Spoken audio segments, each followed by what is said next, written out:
بسم اللہ الرحمن الرحیم ان الحمد للہ والصلاة والسلام علی من لا نبی بعد اما بعد۔ عقیدہ ختم نبوت کے بارے میں حدیث نمبر 157 بیان کی جا رہی ہے۔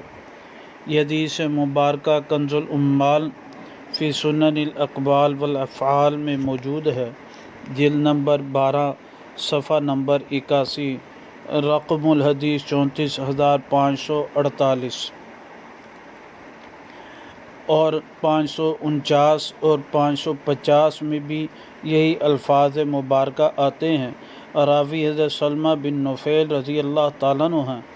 آپ علیہ الصلوۃ والسلام نے فرمایا الآن جاء القتال، فرمایا اب قتال کا وقت آ گیا۔ ولا یزال من امتی امت یقاتلون علی الحق ظاہرۃ علی الناس، فرمایا ہمیشہ رہے گی میری امت میں سے ایک امت، ایک جماعت، ایک گروہ جو حق پر لڑتے رہیں گے اس حال میں کہ لوگوں پر غالب آئیں گے۔ آخر میں جا کر آتا ہے فرمایا حتیٰ یأتی امر اللہ، کہ اللہ کا حکم آ جائے گا۔ اور ایک روایت میں یہی الفاظ آتے ہیں، فرمایا کہ قیامت آ جائے گی حتیٰ تقوم الساعۃ، جو ہے قیامت آ جائے گی، وہ جماعت حق پر لڑتی رہے گی۔